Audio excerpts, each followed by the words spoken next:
Dependent origination is one of the deepest and most important concepts in Buddhism.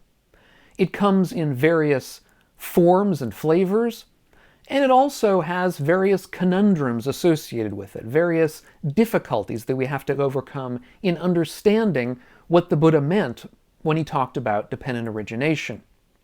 One of these conundrums came up in a recent question that was asked of me by one of my supporters over on Patreon.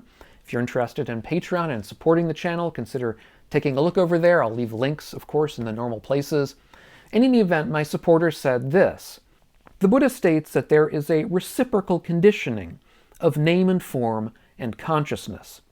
And to be honest, I don't really get it.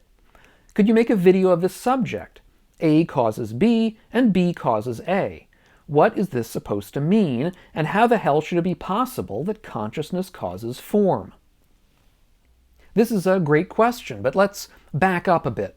As I say, in early Buddhism, there are various forms of this concept of dependent origination, the way that eventually dukkha or suffering arises through various causal conditions in life. Now, in this video, I'm going to discuss one of these lists, looking at it from a traditional interpretation, understanding how it would have been understood back in the Buddha's day.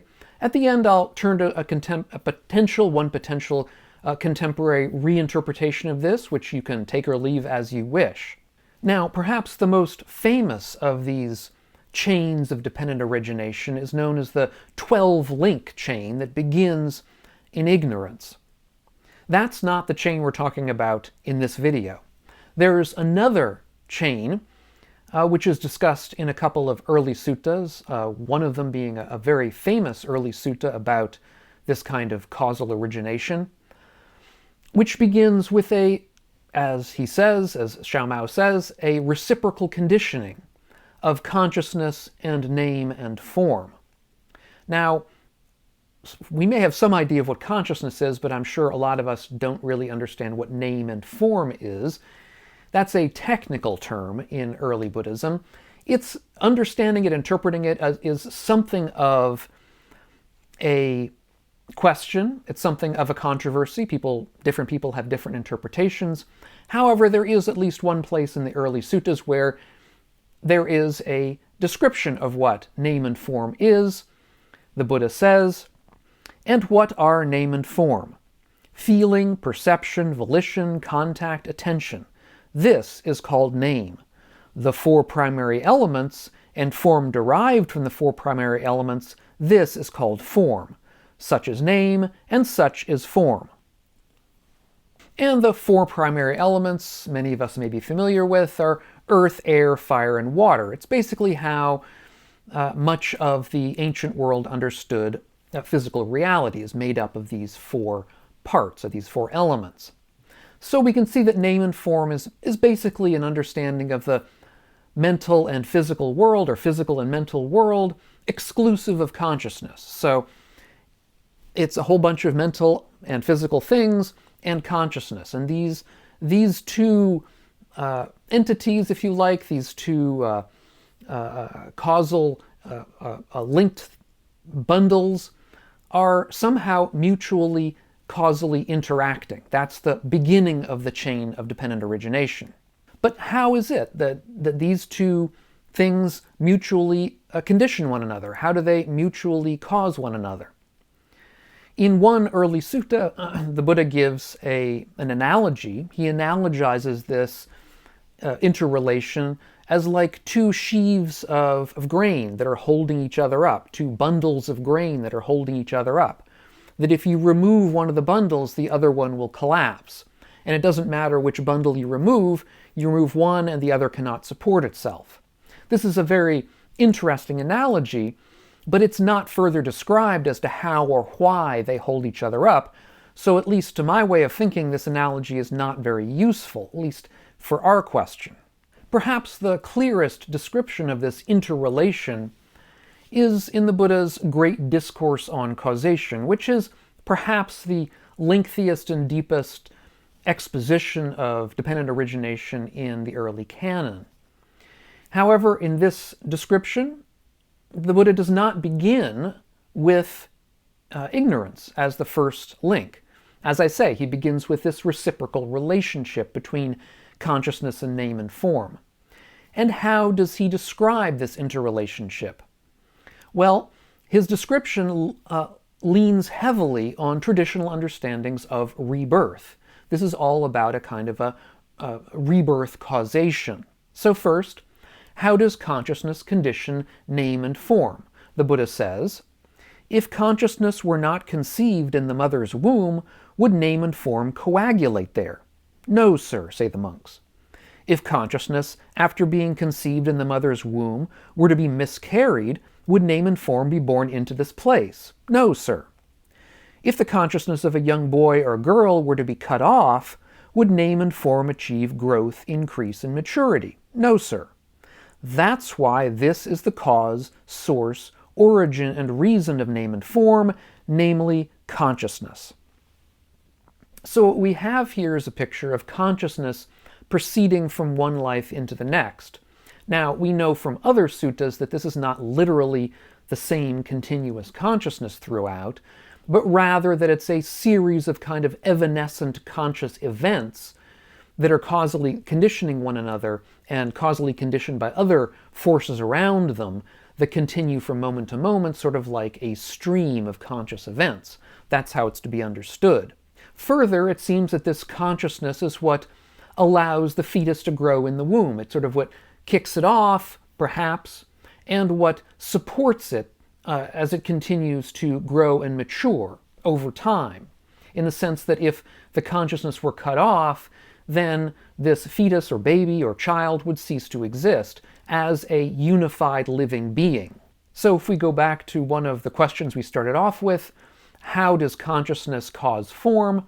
Well, this is how the Buddha believes that consciousness causes form. Consciousness keeps form in existence, again, as a unified, living, integrated whole, as opposed to dying and the various material and mental elements simply being dispersed, no longer existing as such. In this understanding, I think, consciousness comes to mean something like a life force, a thing that keeps something alive, continuous, integrated in an organic whole. Second, how does name and form then condition consciousness, this reciprocal relationship? How does the other side of this reciprocal relationship work? Well, the Buddha says, if consciousness were not to gain a footing in name and form, would the coming to be of the origin of suffering, of birth, old age, and death in the future be found? No, sir, say the monks. That's why this is the cause, source, origin, and reason of consciousness, namely name and form. So consciousness requires something like a foothold in name and form to be able to exist and function causally in the world. It also requires this foothold in order to experience dukkha, or suffering. That's the whole point of this chain of dependent origination, is it leads us to the end of suffering. Without name and form, that is to say, without the body and without the other mental aggregates, mental parts, there would be no consciousness. But more importantly, or just as importantly, I should say, there would be no birth, old age, death, illness, all the other aspects that eventually come to mean suffering or dukkha in the Buddha's words. All of that requires this name and form, requires this body, requires these mental parts in order to actually occur.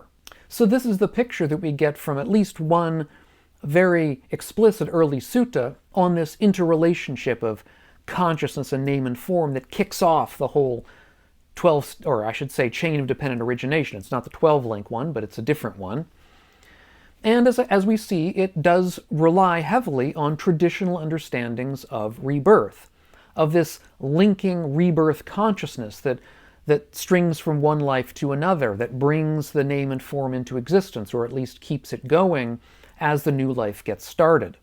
Now, if we're going to leave aside claims of traditional rebirth as somewhat speculative and perhaps unproven for us, we don't see them in ourselves, then the first half of this reciprocal relationship is going to be a little bit less plausible. That is, this idea that consciousness conditions name and form. But I think the basic picture of dependent origination remains basically the same.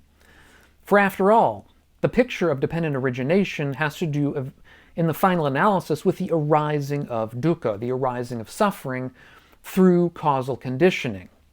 Suffering arises in us due to, at base, in the first instance, to our being conscious bodies and minds. We wouldn't have suffering without consciousness. Consciousness is required. We also wouldn't have suffering without being embodied and having these kinds of mental parts. In other words, dukkha or suffering is inevitable so long as we are embodied creatures, so long as we are creatures with minds, unless we can somehow break this chain of dependent origination and step outside of it. And that is a topic for a different video.